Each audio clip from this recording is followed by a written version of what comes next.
Time now for the Educated Retirement Show with your host, Jay Kaplan. Jay discusses reverse mortgages and can answer your questions at 951-922-3532. Call lines are open at 951-922-3532. And now, here's Jay. Into the second hour here, and I appreciate so much that you folks are still here with me, or with us. And as you remember, when we left you, we were speaking with Bill Morris, who is still with us, right, Bill? Yep. Yeah, I'm still here. And Rand Brenner, who is someone who I have not met yet. So we can start off by having, usually I would have Rand just give a hello and here's what I do and who I am and whatever. But since we've got Bill here, and Bill teaches UCI, as we said before, in business strategy and entrepreneurship, maybe Bill can introduce Rand and both that kind of thing. Whatever you guys think. That'd be cool. That'd be cool. Rand is a good friend. Rand has been just a prince of a guy. He comes in. I ask him every semester to kind of come in and talk to my kids about licensing, because obviously at the business school it's a course that isn't really offered in the university, but It is so important to understand the workings of licensing in the business world. So I try to give my kids the real world experience, and Rand is the guy. I call him my licensing guru, and he's got a great presentation. I don't know if you've got it with you today, Rand, or not, but it's very succinct. It's very, very good, and it's it's spot on. So it can help a lot of businesses. And if anybody out there is in the business world that needs to be guided in the world of licensing, Rand is your guy. Well, thanks. And I know and you can buy me lunch later, Rand. And I do know, because in my past life, I was, I had my mortgage licenses in like 43 states. And you know what? That wasn't easy. Yeah. And I needed a lot of help to do that. And someone who did not understand licensing could not have done it, period. I don't care. You can't be on your own and do it like that and get it done. So now, Rand, did you want to sure, I give that talk? Or I mean, I'd love to hear it, but I don't want you talking about something you don't want to talk about.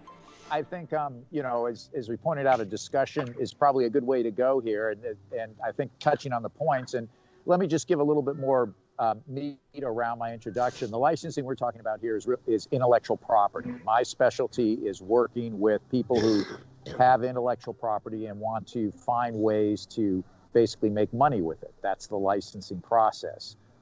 Often not well understood by many people, yet it's big business. And anybody that's got intellectual property, patents, trademarks, copyrights, and everybody has some form of IP, can use licensing to partner up. Mm-hmm. So I equate it, I'm kind of like a real estate broker for intellectual property. It operates a little bit different, but very similar. And I think that, what happens is for many people today, especially with innovation, patents, trademarks, copyrights, they get these intellectual properties and then they're trying to figure out what to do with them. And one of the things that generally happens is they try to start a business, which is the most conventional way of doing it. It's the way we're all taught in schools and universities and things like that. And one area that's never taught, and Bill has been so gracious to invite me in to talk to the students about, is the intellectual property and licensing and what it is and how it works, because the world is built on basically intellectual property. And it needs and for anybody listening, if you've got intellectual property, it offers you a route to the market that might be easier than trying to do it yourself. Absolutely. Yeah.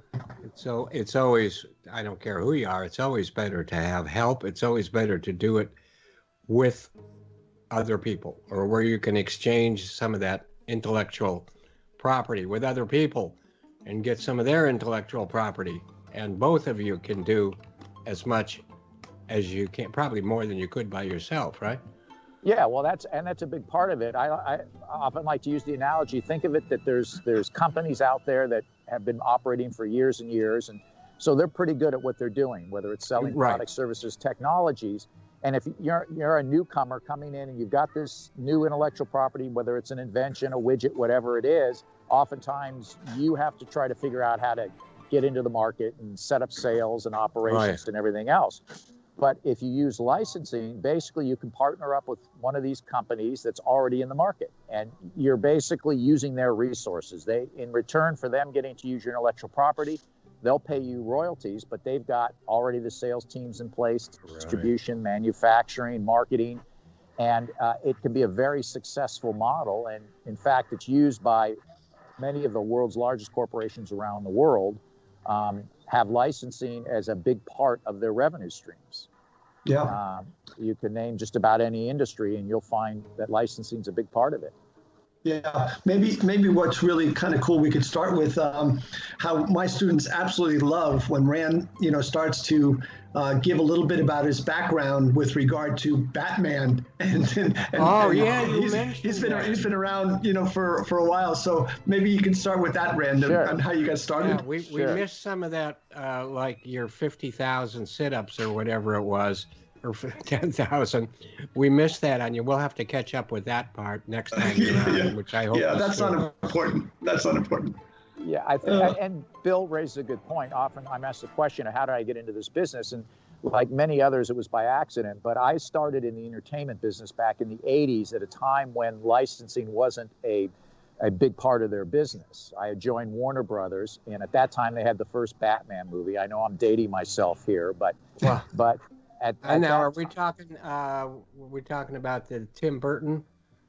Right. Yeah. Okay. Yeah. One. My favorite. Yeah. Really. I know Christopher Nolan is a great director. I think he got a little off base there on Tenet, but that's another story. But and I think he did a great job with those Batman ones. But for me, a little bit of more humor and the weirdness of Tim Burton, I think, really that was the real Batman to me.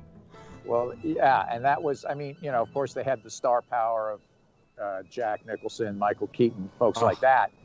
And so in that case, when I was brought on board, it was a time when licensing, as I said, wasn't a big business. So our job was to go out and find literally any company that was willing to pay some money to use these characters, because they hadn't been seen in over 30 years. So That's true.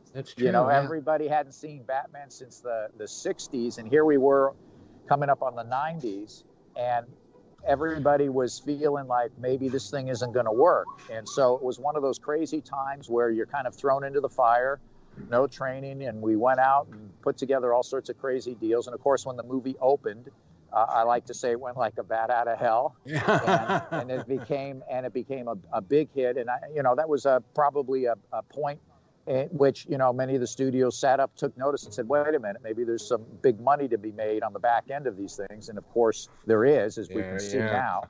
And that was really how I got my start. So I had an opportunity not only work at Warner Brothers, but also spend some time at Saban Entertainment when they had the Mighty Morphin Power Rangers, and did a lot of licensing deals in a lot of consumer product categories: toys, t-shirts, hats, shorts, you name it, all the crazy stuff that goes around. And that's where I really got my feet wet and really got to know the business. And then I, after doing that for about a decade, jumped over and started my own business, as I figured, well, all these people are making a lot of money getting the licenses. Maybe I should be brokering my own deals. So I set up my own company, and my consulting business does focus on licensing, working with companies that have intellectual property, and most often managing the licensing out campaign for them. Yeah, that's. You see, when I first think of licensing, I think, well, let's see. I've been getting my real estate license for 427 years. My lending license, that's like every year now. But that's what a lot of people just think of licensing as. Now, I've heard of licensing when it comes to these other things you're talking about, but that was not what came to mind at all when I knew we were going to be talking about licensing. And, you know, what you're talking about is so important and universal and everywhere in all business. Well, I was going to say business, but in all relationships, really. Whether it's, yeah, it could even be Superman, you know, which I never liked as well as Batman, but. And they both made money. I mean, now, you know, today, I don't, for many people listening, probably are not even aware that everything they eat, touch, wear, drive in, listen to, just even through this station, it's all intellectual property, and it's all brought together through licensing deals. I mean, cell phones today, smartphones that you talk on, those aren't individually created by each manufacturer. They actually have to go out and get licenses for the components, the screens, the internal workings, the apps, things like that, because there's so many pieces to it, and they cross over. And this is where licensing has become such a big part of the world. And then, of course, today, when you look at what's happening in healthcare, it's all about licensing the different medical devices, drugs, even the vaccines that are coming out are all built around partnerships that are licensed at some level. And it's something that for anybody listening who maybe is in business in a startup and is wondering, you know, what are the options to get into the market today? You need to take a serious look at your intellectual property and using licensing as a business strategy go-to. And I talk about this in Bill's class. I say, look, there's more than one way to get into the market. It doesn't have to be 100% direct. When you add licensing in, because you can do it at the same time, now you have 2 revenue streams instead of 1. So let's say you get blocked, you're trying to raise money, you don't have enough money to get your product in the market. If you start also with licensing, then you can continue on. And at some point, if licensing develops a deal, you've got revenue. And if you start selling in the market, you got revenue. So it really gives you a lot more opportunity in a single revenue stream. I mean, yeah, I mean, that's so important. It's just mind-boggling when you stop and think about it, because everything is so interconnected. Oh, it is. And, that's a good point. And, you know, we're not single cell animals anymore. But I spent some time in the hospital here lately, so that's what's making me think of the health things and how complicated our systems are inside of us. It's the same thing in the business world. It's the same thing in every world. And to get all of those parts to mesh together, that takes a real expertise, like someone like yourself. Well, it does, and I think that one of the things that people need to understand about intellectual property is there's so much more that can be done with it. You know, it's the largest asset class in the world. There's more intellectual property than anything in the world, yet 60-70% of it sits unused. And a lot of the reason that it does is because businesses and people don't understand what to do with it. You find intellectual property everywhere, not only big corporations, but inside government agencies, research labs, universities. There's so much intellectual property that's being developed. And one of the biggest challenges is putting these partnerships together, because unlike real estate, houses and condos that you can find on a multiple listing services, there is no multiple listing service for intellectual property. So your challenge is how do you find your partners? And that's the challenging part, which is where most of my clients, this is why they retain me, because they need somebody to help them not only find the clients, but do the things that you need to do to create the partnerships. But also, I take it that I know if I were one of your clients, I probably would be telling myself, I don't really know all the intellectual properties that will help me. I need someone like yourself with the experience to show me all the different avenues I could be taking. And that's a great point. Many times when I speak with clients and we start talking, the thought is often toward, well, I've created a patent around this product, or I have a brand around this trademark. But as we discuss it more and I start to ask them questions, we begin to open up and realize it's more than just a single product, service, or technology. I'll give you a great example is what I work with a lot is in medical devices. Most companies that create medical devices, especially if they collect data or they're connected, they think they have a device that plugs in somewhere and somebody uses it to monitor. But if we go deeper into it, what that device, it's not about the device, it's about the data that they collect from the device. That's the value.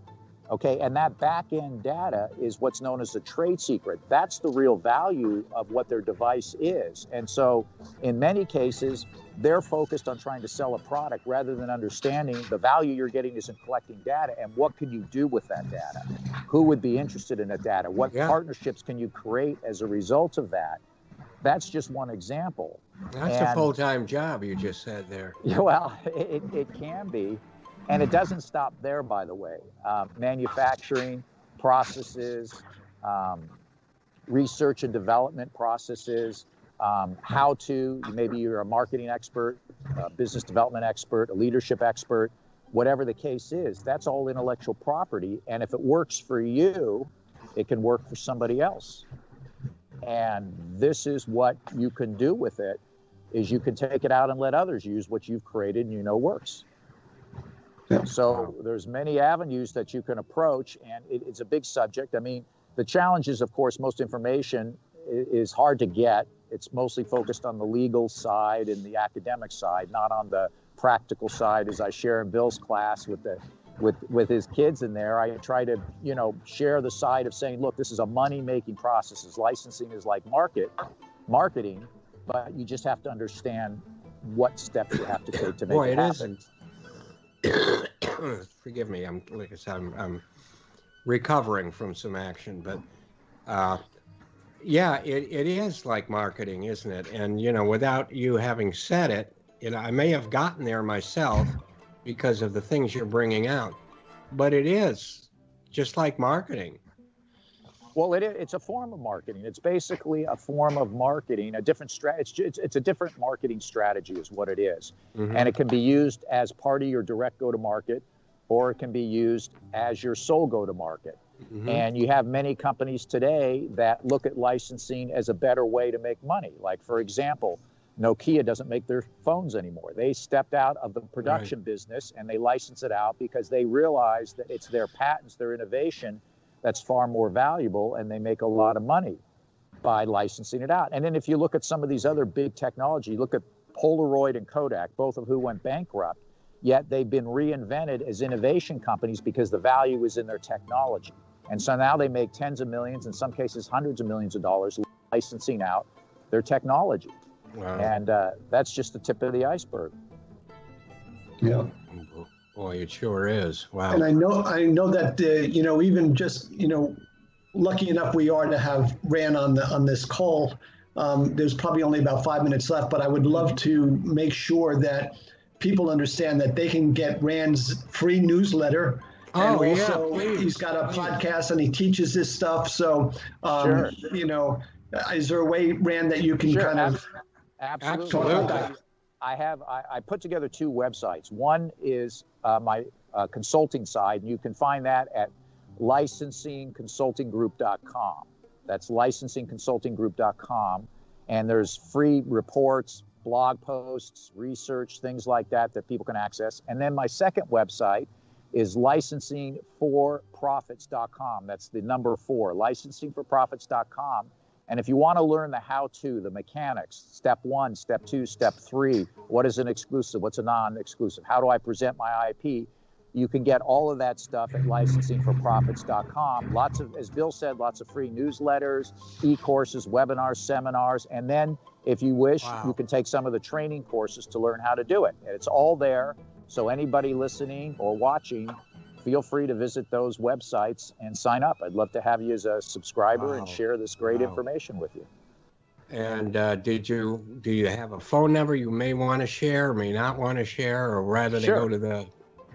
Yeah, I mean, the website's the easiest, but you can always contact me at 646-395-9572.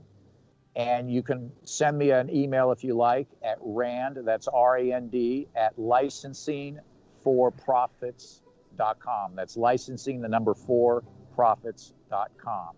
Wow. And be happy to answer your questions and set up a short consulting call and find out what type of IP you have and where you can go with licensing. Yeah, I mean, wow. It's like opening up a whole new avenue for business, which I know I know it's there. I always know it was there. I mean, but to be able to actually open the door and point to things is what you've been doing, and that's been very, very valuable, I think.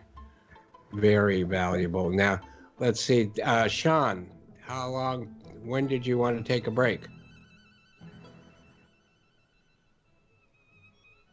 Okay, well, we got 3 minutes to the bottom of the hour, and I'd like to invite both of you folks. Now, I know that, Bill, you've been on here for a while, so you may want to leave. I don't know. He's trying to get rid of me. But I'd much rather you stayed. But I mean, I don't want you to think every time you come on the show, you got to be here an hour or an hour and a half. That's not the case. So I understand. But I really enjoyed that.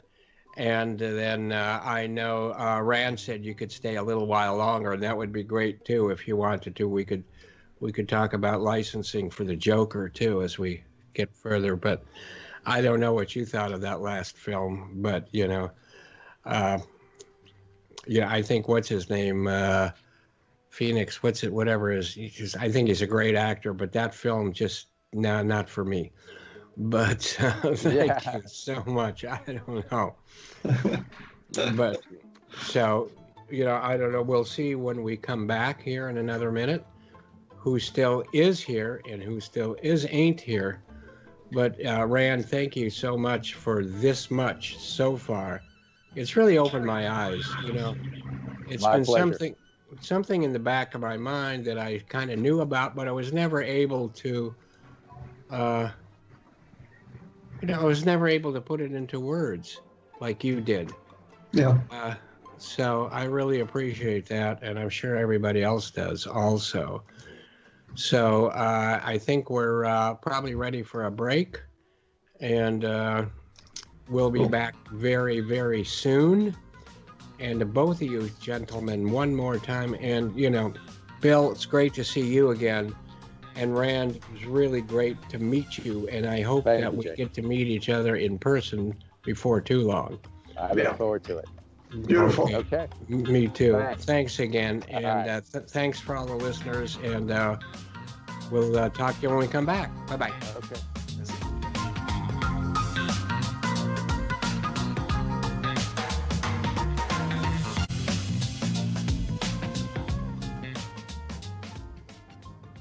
All right, back to it. Love the music, and Ron is mylender.com. I don't mind pushing Ron a little bit. He pushes me, I push him. He's the one that got me into radio to begin with, and he's the one with which when the guests say, "What are we going to talk about?" When I usually say, "Well, we'll just play it as it lays," because what Ron had told me is, to be a good radio guest, just pretend you're having a conversation with the host at Starbucks and somebody's listening in. Just don't cuss too much. You know what I mean? But welcome to the Educated Retirement Radio here on KMET 1490 AM, where we contemplate retirement and how to best prepare for that retirement and how to best stay successfully retired. So remember, please give me a call, if you will. And visually, here we are, 866-955-2233. Give me a call. We can talk about Bride of Frankenstein, records, electric trains, Bigfoot, flying saucers, and even finance issues. So www.drheckham.com. HECM again stands for Home Equity Conversion Mortgage. So that will work. And the educatedretirementradio.com, where the Educated Retirement, which is the name of the radio show, works. Or just give me an email, bestloantoday@gmail.com. And remember, the future is now. And speaking of that, we're going to get back to where we had left off earlier before we had those two great guests. So I'm not going to be licensing this out, but that was pretty fascinating. that Rand talk about the licensing. And Bill Morris also, he raised a lot of money with the Make-A-Wish Foundation by doing like, I don't know, 5,000 sit-ups or more, 10,000. I'll have to take a look at it again. We may or may not have time to show his TED Talk, but I would highly recommend you get his book or just take a look at Bill Morris, tedtalk.com, billmorris.org, and we'll go from there. Let me grab a glass of water here. Here's to you. And let's get back to the famous birthdays from today. Christopher Guest came into our world 1948, which means he's just a kid compared to me. Christopher Guest is an American-British screenwriter, composer, and actor, known for his series of comedy films shot in a mock documentary style. Excuse me. I didn't know the British part of it, but I guess his father was a British UN diplomat, and his mother was a vice president of casting at CBS. And after attending the High School of Music and Art in New York, he took up the mandolin as he was interested in country and folk music. And A Mighty Wind was what he was the movie he directed about folk singing, and that has nothing to do with what we talked about being the today is the National Flagellating Day, but this is a different kind of wind. He did play with Arlo Guthrie and several bluegrass bands. He was featured in an off-Broadway review with Chevy Chase and John Belushi. His first big role was, and I couldn't find some of these films, I got too many of them maybe,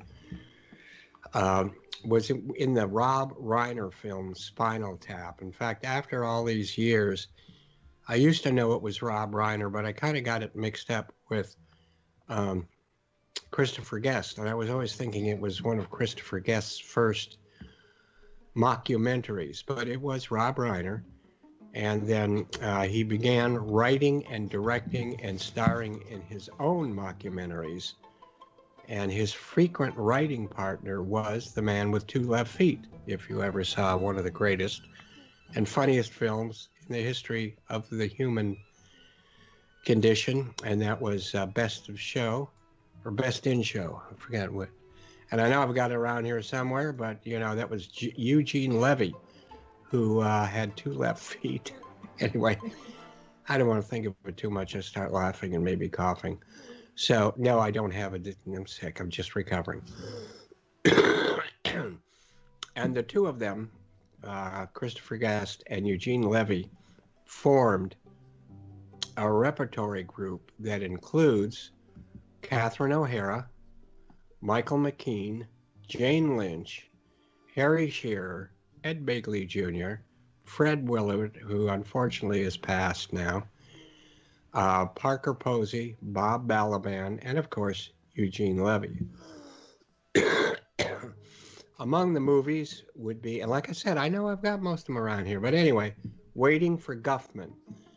Now, I think that was just about small theater or, like country. Yeah, people that were just normal people that all of a sudden were in a small show and got really away from them. The dog show business, Best in Show, or of course the Bloodhound one, so I really like that because I look more like a bloodhound. And then A Mighty Wind, which we talked about earlier, which had to do with folk singing. But these are all great film. I mean, to me, I'm not as big on comedy as a lot of other people. To me, Dr. Strangelove is one of the best comedies around. But other than that, these documentaries, quote documentaries, that Christopher did is just amazing. And he is, of course, married to Jamie Lee Curtis. And again, what's this? Jennifer Jason. Oh, okay. Honorable mentions. And this goes back to the future is now. Jennifer Jason Leigh was born in 1952. That really makes her a kid. And we talked so much about this the other day, I don't need to really get into too much of that right now. But, you know how much I love that. Barbara Hershey was born in 1948, so that makes her a lot younger than me. Red Buttons, 1919, and left us or flew away in 2006. And H.G. Geiger was born on this day in 1940 and left us in 2014. Now, I've got a big, huge, beautiful book of his stuff because I love looking at his stuff, and I couldn't find it today. Oh, well, at least I found myself.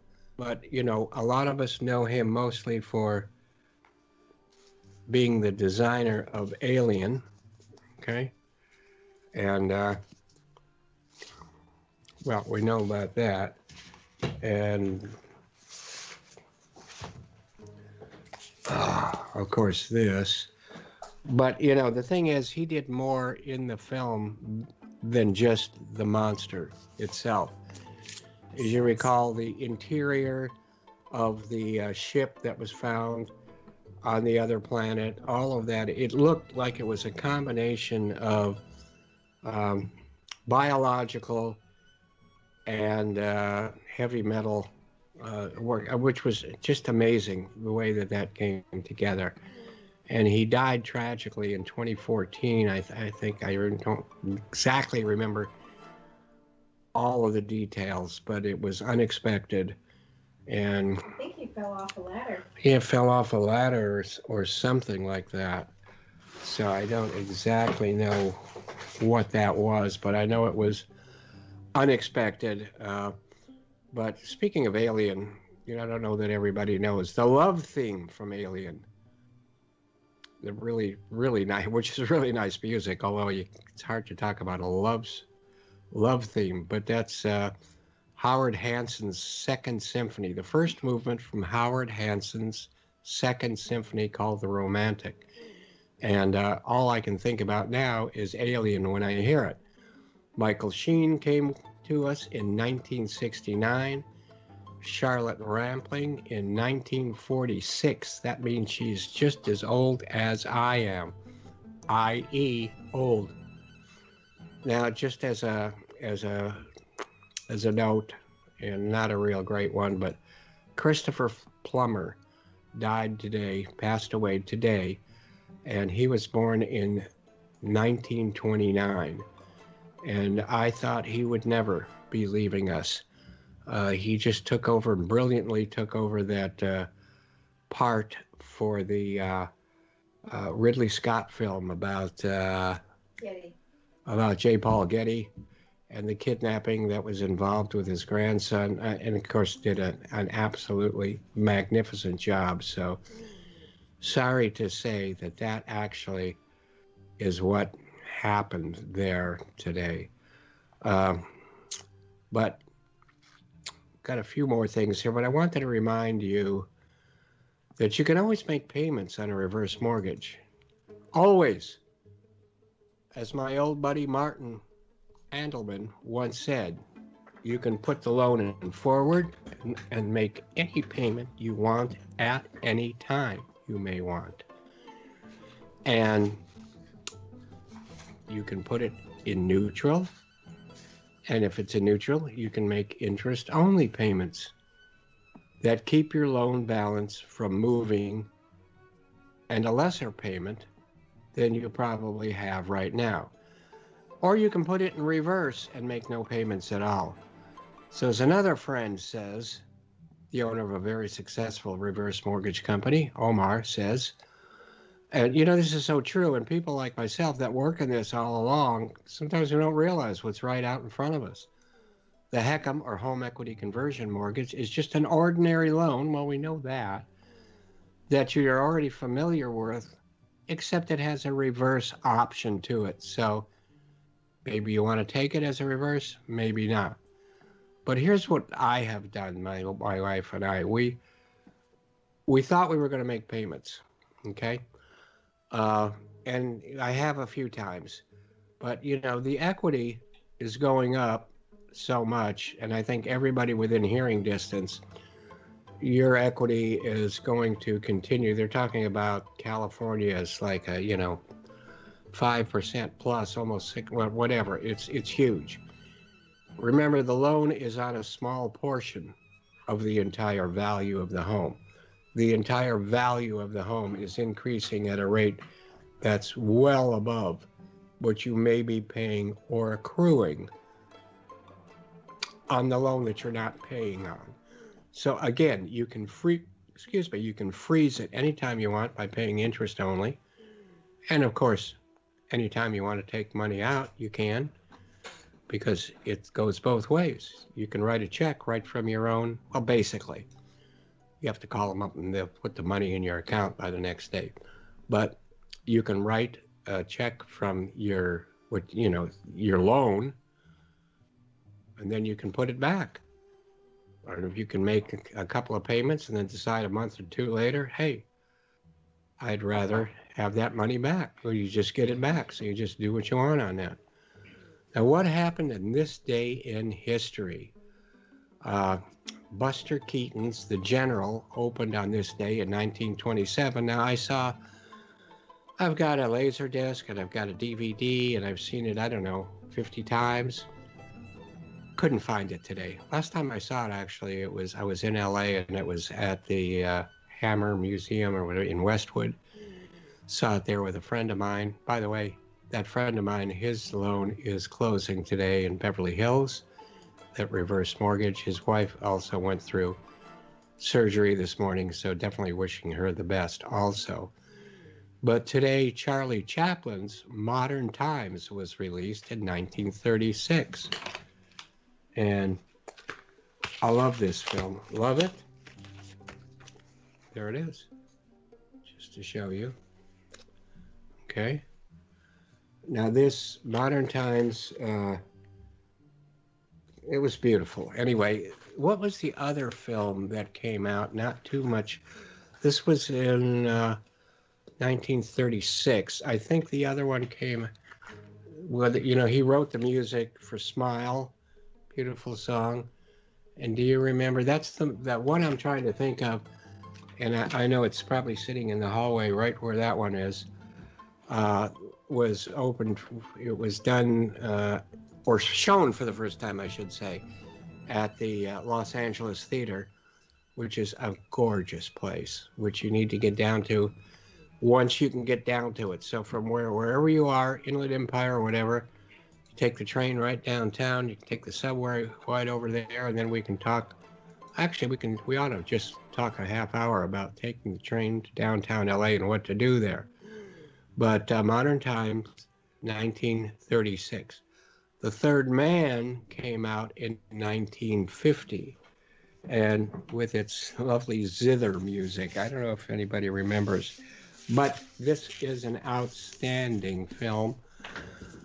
Would I call it film noir? Probably would, because, a lot of people call a lot of things film noir, but, they all have these happy endings. And they just look like film noir because of the shadows and the black and white and the this and the that, whatever. But this is actually a framed copy of the music, the zither music from that.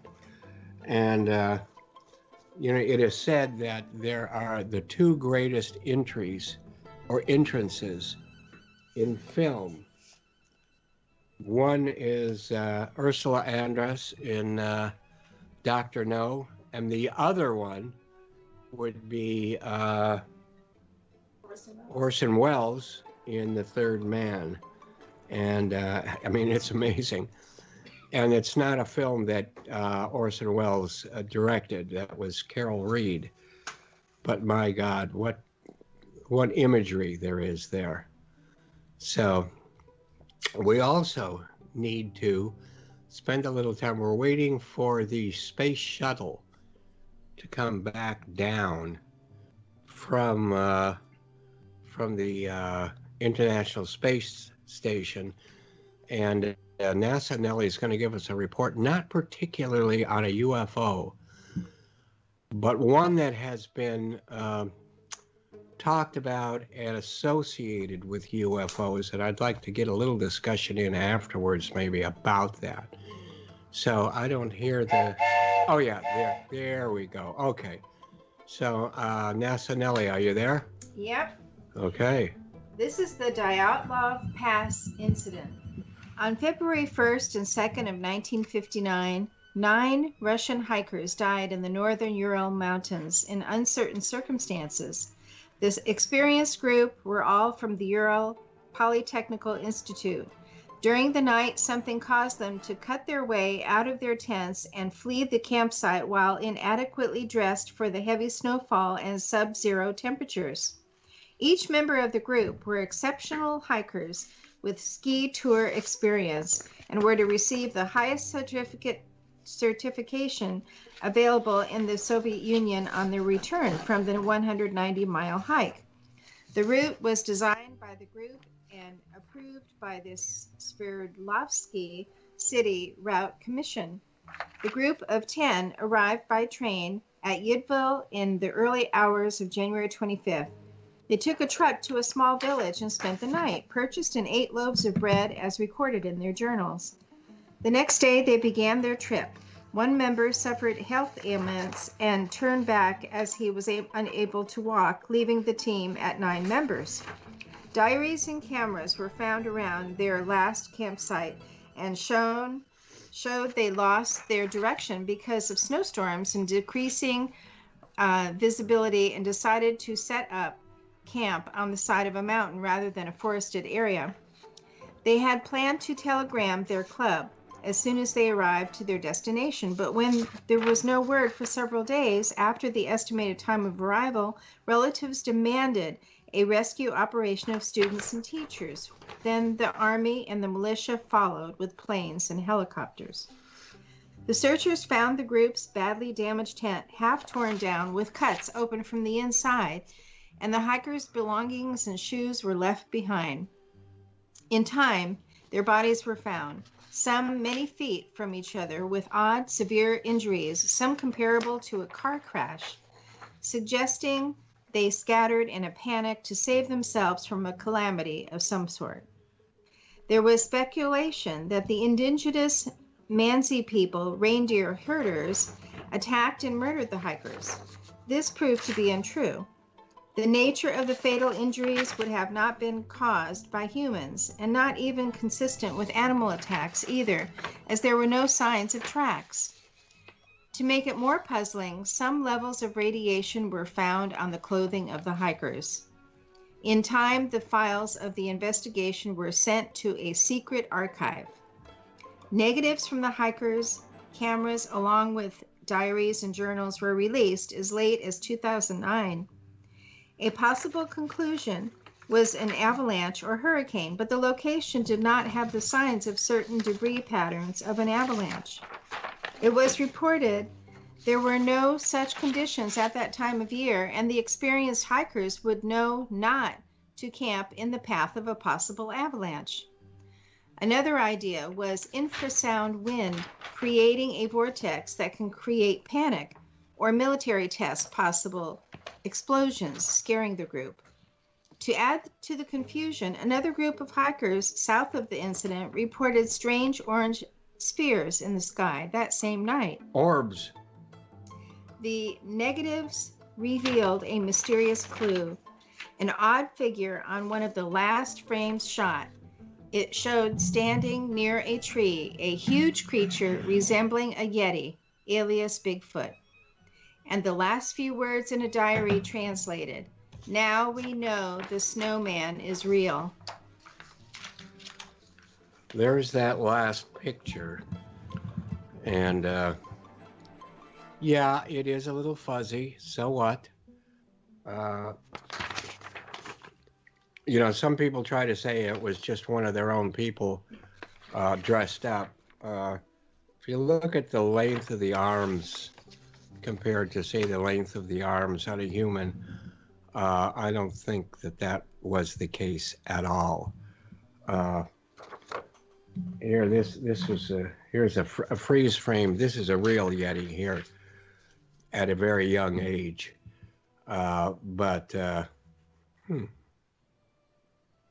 This one looks like, look at the teeth on that too. I never noticed that before. That's pretty cool. But before we go, and we will here in a minute, okay, I wanted to talk a little bit more about that because it comes up with UFO talks a lot like that, because people say that maybe they were aliens that attacked them, this, that, or whatever. Maybe it was the Yeti that attacked them. The thing is that the Soviet Union was testing two-stage rockets in that area. So therefore, there were lights. There were lights in the sky. And then there was the Yeti. And of course, we know a lot of people talk about the Yeti as coming from different dimensions or coming from outer space. I don't buy all of that, but then again, what do I know? But I do think that if these two-stage rockets were separating in the forest nearby, it would have scared them. It would have scared them. It would have scared me. And therefore, when you hear these stories about Bigfoot and Yeti coming out of the forest or their hiding places after explosions or other things, or UFOs, whatever you want to call them, I think that that all makes sense, that it could have just scared them and they came running out. I think it's a very, very strange and thought-provoking situation here that happened there. The first people, you know, that showed up for the searches, they were the civilians ones, but what they found were military equipment, so that they know military people were there before they were. So it's still, you know, there's several television specials that come on over and over about it, and I find it very, very highly thought-provoking. But with that, I need to get going, and I really want to thank all of you folks for staying here. This is the first 2-hour format for the Educated Retirement. And before we take off, and I thank Sean and all of you, and telling all of you that you need to stay safe. Remember, Kaplan will be here on the same corner in front of the cigar store next week. Thanks so much. Bye-bye.